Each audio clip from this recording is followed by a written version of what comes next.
Zmluvy sú základným kameňom každého biznisu a tvoria nevyhnutnú súčasť operatívy firmy. Vo firmách sú ich stovky, tisíce, desiatky tisíc a procurement nie je výnimkou. Pre procurement sú tie zmluvy kľúčovým nositeľom informácií a procurement naozaj investuje obrovské meritko času do toho, aby tie zmluvy dokázali navnímať, načítať a chápať, čo z nich vyplýva.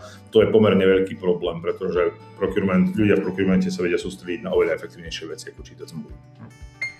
Namiesto toho, aby hodiny a dni tie zmluvy čítali ľudia a nemali vôbec žiadne povedomie o tom, čo sa im v tých zmluvách nachádza, v momentálnej štruktúre je AI perfektný use case na to, aby sa to vyriešilo. Predstavte si to veľmi jednoducho.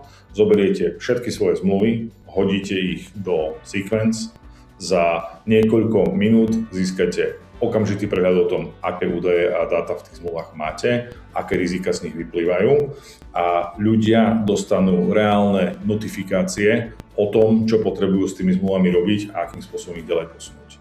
Teraz si predstavte, že keď chcete nejakú konkrétnu otázku alebo riešiť nejaký konkrétny úkon, len sa opýtate AI, takisto ako by ste sa opýtali svojho kvalifikovaného kolegu a odpoveď máte okamžite. Realizácia je pomerne priamočiara, aj keď nie je úplne jednoduchá, pretože v dnešnom svete, v dnešnej dobe je tých AI engineov obrovské množstvo.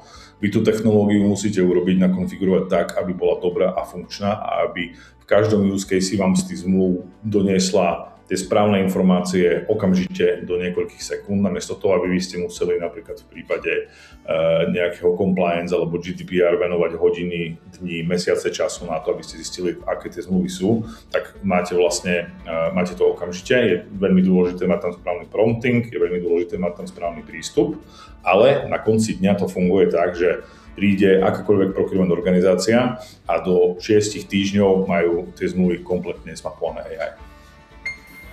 Čo sa týka výsledku, tak tam je to pomerne jasné. Ide o obrovskú redukciu času a zdrojov, ktoré do toho procurement organizácie potrebujú investovať a dávať. Namiesto operatívnych bežných denných činností, kedy potrebujete zistiť nejakú informáciu zo zmluvy, tak namiesto toho, aby ste to hľadali nejaké minúty a hodiny, máte k dispozícii od AI odpoveď za niekoľko sekúnd. V prípade, že robíte nejaký veľký effort ako due diligence, merger alebo príde nejaká compliance vec ako bola GDPR, tak namiesto týždňov a mesiacov práce v podstate AI vám za niekoľko hodín zosumarizuje všetky vaše zmluvy a povie vám, toto sú tie, ktorým sa musíte venovať. V zásade ide o to, že procurement profíci nemusia venovať svoj čas tomu, aby sa hrabali v zmluvách a trávili tam neskutočné množstvo času, ale aby sa venovali veciam s pridanou hodnotou. A to je vzťahy s dodávateľmi a kvalita toho, ako procurement funguje ako savings.